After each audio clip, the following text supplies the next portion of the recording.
کہ جان بعد میں ہے، ایمان پہلے ہے۔ میں دھمکی نہیں دے رہا ہوں، ظاہر بات ہے ہمیں عافیت مطلوب ہے، ہم پورے ملک میں امن چاہتے ہیں، لیکن آپ سے کہتے ہیں کہ اگر مسلمانوں نے ایمان کے لیے جان دینا شروع کر دیا تو آپ کو منہ چھپانے کی جگہ نہیں ملے گی، کہ اس ملت کو اللہ تعالیٰ یوں آسانی سے فنا نہیں ہونے دیں گے۔ یہ ملت اسلامیہ ہندیہ اپنی جگہ باقی رہے گی۔ السلام علیکم رحمۃ اللہ وبرکاتہ۔ ناظرین، آج سپریم کورٹ سے بھارتی مسلمانوں کو بڑا جھٹکا ملا ہے۔ آج 1 دسمبر 2025 ہے۔ ناظرین، اس وقت کی سب سے بڑی اور تشویشناک خبر ملک بھر کی ہزاروں لاکھوں وقف جائیدادوں سے متعلق وقف اداروں اور متولیان کے لیے یہ ایک بڑا جھٹکا ہے۔ سپریم کورٹ نے رجسٹریشن کی تاریخ بڑھانے کا مطالبہ مسترد کر دیا ہے۔ جی ہاں، ملک کی سب سے بڑی عدالت سے کوئی راحت نہیں ملی ہے اور رجسٹریشن کے لیے صرف 5 دسمبر کی آخری تاریخ باقی ہے۔ اس وقت سب سے بڑی بریکنگ نیوز، ملک کی ہزاروں وقف جائیدادوں سے متعلق ملک کی سب سے بڑی عدالت سپریم کورٹ نے ایک ایسا فیصلہ سنایا ہے جس نے وقف اداروں میں ہلچل مچا دی ہے۔ رجسٹریشن کی آخری تاریخ کو لے کر سپریم کورٹ نے واضح انکار کر دیا ہے۔ ناظرین، معاملہ یہ ہے کہ مرکزی حکومت نے وقف جائیدادوں کو ایک سرکاری پورٹل امید پورٹل پر رجسٹریشن کرنے کے لیے 6 ماہ کی مہلت دی تھی۔ یہ مہلت 5 دسمبر کو ختم ہو رہی ہے۔ پورٹل پر تکنیکی خرابیوں کی وجہ سے وقف اداروں نے سپریم کورٹ سے اس تاریخ کو بڑھانے کا مطالبہ کیا، لیکن آج سپریم کورٹ نے تمام درخواستیں مسترد کر دی۔ عدالت نے دو ٹوک کہا، اگر امید پورٹل پر کوئی مسئلہ ہے تو وہ ہمارے پاس نہیں آئے، انہیں 2025 کے قانون کے تحت براہ راست وقف ٹریبیونل سے رجوع کرنا چاہیے اور اپنی رجسٹریشن کی مدت وہیں سے بڑھوانی چاہیے۔ یعنی سپریم کورٹ سے کوئی راحت نہیں ملی ہے۔ اس فیصلے کے بعد اب صرف چند دن بچے ہیں۔ جن لوگوں نے ابھی تک رجسٹریشن نہیں کرایا ہے ان کے پاس 5 دسمبر کی آخری تاریخ ہے، وہ تاریخ قریب آ چکی ہے۔ سپریم کورٹ کا فیصلہ صاف ہے، مسئلے کے باوجود تاریخ آگے نہیں بڑھے گی۔ اگر کوئی حل چاہیے تو ٹریبیونل ہی واحد راستہ ہے۔ اللہ تعالیٰ خیر فرمائے۔ سپریم کورٹ وقت بڑھانے سے انکار کر رہا ہے اور امید پورٹل کی جو ویب سائٹ ہے وہ بہت ہی سلو چل رہی ہے، کئی دن سے بہت ہی سلو چل رہی ہے اور ایک دن میں 2-4 ہی رجسٹریشن مشکل سے ہو پا رہے ہیں۔ ویب سائٹ بند پڑی ہوئی ہے، بہت زیادہ پریشانی ہے، تکنیکی خرابیاں ہیں اور ایک طرف سپریم کورٹ کا فیصلہ ہے۔ اللہ تعالیٰ وقف جائیدادوں کی مکمل حفاظت فرمائے۔ اللہ تعالیٰ ہمارے مذہبی مقامات کی مکمل حفاظت فرمائے، اپنا خاص کرم فرمائے، آمین۔ ناظرین، دوسری جانب ایک اور خبر ہے۔ وقف امید پورٹل میں اصلاحات اور اپلوڈنگ کے عمل میں توسیع، وزیر اعظم نریندر مودی کو شیخ ابو بکر احمد کا خط۔ واقف کی تفصیلات درج کرنے کے لیے مرکزی امید پورٹل پر رجسٹریشن کی آخری تاریخ 5 دسمبر قریب آ رہی ہے۔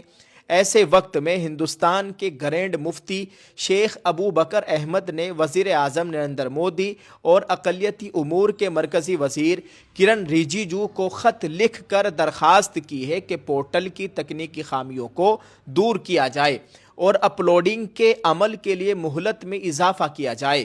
خط میں انہوں نے کہا ہے کہ ملک بھر میں تفصیلات اپلوڈ کرنے کا کام جاری ہے، لیکن ویب سائٹ کی تکنیکی کمزوریاں اور کارکردگی کے مسائل جمع کرانے کے عمل میں رکاوٹ بن رہے ہیں، جس کی وجہ سے تاخیر اور دقتیں پیدا ہو رہی ہیں۔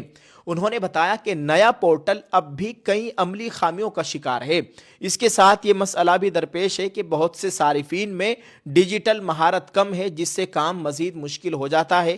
خط میں زور دیا گیا ہے کہ بیداری مہمات بڑھائی جائے اور پلیٹ فارم کو بہتر بنایا جائے اور آخری تاریخ میں کم از کم 1 سال کا اضافہ کیا جائے۔ گرینڈ مفتی نے یہ بھی واضح کیا کہ مختصر مقررہ مدت کی وجہ سے ہزاروں متولی اور وقف ادارے سزاؤں کا سامنا کر سکتے ہیں۔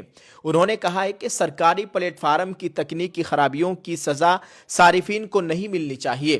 مسلم تنظیموں اور محلہ کمیٹیوں نے بھی تشویش ظاہر کی ہے کہ جب وقف ترمیم کے معاملے اور اپلوڈنگ کی مدت بڑھانے کی درخواستوں پر سپریم کورٹ میں کئی عرضیہ زیر سماعت ہے، تو ایسے وقت میں رجسٹریشن بند کرنا فکر انگیز اور مسئلہ پیدا کرنے والا عمل ہے۔ सभी लोग भारतीय मुसलमान, बड़े बड़े लीडरान, बड़ी बड़ी मुस्लिमों की तंजीमें, Jamiat Ulama Hind, all India Muslim personal law board, दीगर लोग, ऑल इंडिया मजलिस इत्तेहादुल मुस्लिमीन के लीडर सरबरा जनाब बैरिस्टर असदुद्दीन ओवैसी, दीगर बड़े बड़े जिम्मेदारान इस पर अपील कर रहे हैं, सुप्रीम कोर्ट से दरख्वास्त कर रहे हैं और बार बार अपील की जा रही हुकूमत से कि ये जो 5 दिसंबर आखिरी तारीख दी गई है, इसमें कम अज़ कम 1 साल का वक्त और बढ़ाया जाए, क्योंकि बहुत ज़्यादा लाखों की तादाद में औकाफ है और इतनी कम मुद्दत में, इतने कम वक्त में उनका इंदराज होना बहुत ही ज़्यादा मुश्किल है। अल्लाह ताला हम सब के हाल पर रहम फरमाए। आज का जो सुप्रीम कोर्ट का फ़ैसला है, इससे मायूसी मिली है। अल्लाह ताला हम सब के हाल पर रहम फरमाए। नाज़रीन, आप इस ताल्लुक़ से क्या कहेंगे? वीडियो के कमेंट में अपनी राय ज़रूर पेश करें और इस वीडियो को शेयर करते जाएं। नाज़रीन, दारुल उलूम देवबंद के एक सीनियर उस्ताद है और जमीयत उलमा हिंद के नाइब सदर है हज़रत मौलाना मोहम्मद सलमान साहब बिजनौरी नक्शबंदी दामत बरकातुहुमुल आलिया। उन्होंने जमीयत की एक ख़ास मीटिंग में भोपाल मध्य प्रदेश में बहुत अहम बयान दिया है। उनका ये बयान हम सबको सुनना चाहिए और इस बात को सभी लोगों तक पहुंचाना चाहिए। आइए हम आपको उनका ये बहुत ही अहम बयान सुनाते हैं। आप अपने मोबाइल की स्क्रीन पर देखिए हज़रत मौलाना सलमान बिजनौरी साहब क्या फरमा रहे हैं कि जान बाद में है, ईमान पहले है। मैं धमकी नहीं दे रहा हूं, जाहिर बात है हमें आफियत मतलूब है, हम पूरे मुल्क में अमन चाहते हैं, लेकिन आपसे कहते हैं कि अगर मुसलमानों ने ईमान के लिए जान देना शुरू कर दिया तो आपको मुंह छुपाने की जगह नहीं मिलेगी, दुनिया में भी नहीं मिलेगी और आप नाकाम हो जाएंगे। हम अपने मुसलमान भाइयों तक ये पैगाम पहुंचाना चाहते हैं। ये आसान नहीं है। असल तो बात उन लोगों से करनी है जो जहन बनाने वाले हैं और उन्होंने बड़ी मेहनत की है, जिससे हम गाफिल रहे हैं कि आम आदमी का जहन बिगड़ा है। उस आम आदमी से भी और खुद खास लोगों से भी हम ये कहना चाहेंगे कि आप जिस रुख पर ले जाना चाह रहे हैं अपने इस रवैये से मुल्क को, ना उसमें आपका भला ना मुल्क का भला, हमारा तो जाहिर है उसमें क्यों भला हो सकता है, लेकिन हम इतनी बात ज़रूर कहेंगे कि अगर अल्लाह के मकबूल बंदों की दुआओं की बरकत से जो अभी भी इस कौम के अंदर अल्हम्दुलिल्लाह मौजूद हैं, ख़त्म नहीं हैं और कभी ख़त्म नहीं होंगे, और हमें ये भी अल्लाह के भरोसे पर हम ये बात कहते हैं हम किसी लायक नहीं हैं, मगर जिन बुज़ुर्गों के नक्श कदम पर अभी हज़रत बयान कर रहे थे हम लोग कायम हैं, उनके नक्श कदम की बरकत से, वो शेखुल हिंद और शेखुल इस्लाम और मुफ्ती आज़म के कदमों की बरकत से हम ये बात उम्मीद के साथ कहते हैं कि इस मिल्लत को अल्लाह ताला यूँ आसानी से फना नहीं होने देंगे। ये मिल्लत इस्लामिया हिंदिया अपनी जगह बाकी रहेगी। हम उनसे ये कहना चाहते हैं कि देखिए, अगर अल्लाह के मकबूल बंदों की दुआओं की बरकत से इस उम्मत का ईमान सही तौर पर ताज़ा हो गया तो ये सबक इसको याद आ जाएगा कि जान बाद में है, ईमान पहले है। और अगर ये सबक याद आ गया, मैं धमकी नहीं दे रहा हूँ, जाहिर बात है हमें आफियत मतलूब है, हम पूरे मुल्क में अमन चाहते हैं, लेकिन आपसे कहते हैं कि अगर मुसलमानों ने ईमान के लिए जान देना शुरू कर दिया तो आपको मुंह छुपाने की जगह नहीं मिलेगी, दुनिया में भी नहीं मिलेगी और आप नाकाम हो जाएंगे। हम अपने मुसलमान भाइयों तक ये पैगाम पहुंचाना चाहते हैं। ये आसान नहीं है।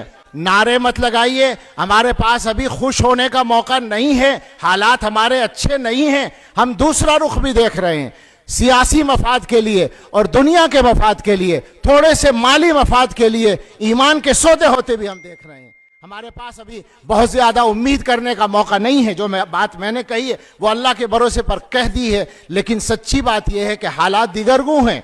हम उस मुसलमानों के उस ज़मीर से जो बिकने के लिए तैयार खड़ा है, उससे भी हम कहना चाहते हैं कि वापस आ जाओ अपने ईमान की तरफ, वरना याद रखो ना खुदा ही मिला ना विसाल सनम वाली बात हो जाएगी, किसी काम के नहीं रहोगे। हम इस मुल्क के लिए हमेशा खैर साबित हुए हैं, आज भी हैं और आइंदा भी खैर साबित होंगे इंशाअल्लाह। हमने ये बात पहले भी कही, हमारे सदर मोहतरम के जो बयानात और पैगामात हैं उनका गहराई से तज्जिया किया जाएगा तो समझ में आएगा। वो हमेशा जब बात करते हैं तो ये कहते हैं कि हम मुल्क के मफाद के लिए बात कर रहे हैं, सिर्फ मुसलमानों का मफाद मुल्क के मफाद से अलग नहीं है, ये पक्की बात है। लेकिन हम ये बात कहना चाहते हैं कि मुल्क की वफादारी का पैमाना सबके लिए एक होना चाहिए। हम जमीयत उलमा हिंद के इस स्टेज से जिसके बारे में कसम खाकर ये कह सकते हैं कि मिल्लत इस्लामिया का सबसे मजबूत और सबसे जिम्मेदार स्टेज है। इस स्टेज से पूरी मिल्लत की तरफ से ये ऐलान करते हैं कि मुल्क के लिए नुकसान पहुंचाने वाला, मुल्क को नुकसान पहुंचाने वाला या मुल्क से गद्दारी करने वाला कोई आदमी हमारा नहीं है। हम उसको गुनहगार समझते हैं, लेकिन आपसे हम पूरी सराहत के साथ ये अपील करते हैं कि जिस तरह हम ये हिम्मत रखते हैं कहने की, तो कभी आप भी तो ये बात कहें। आप हुब्बुल वतनी की बात करें, आप राष्ट्रवाद की बात करें, नेशनलिज्म की बात करें, ये सब बातें आपकी सही हैं, मगर अमल से भी साबित करें, जबान से भी कहें कि वो किसी भी मजहब का आदमी हो, उसके लिए आपका पैमाना एक हो, ये आपको अपने अमल से भी साबित करना चाहिए।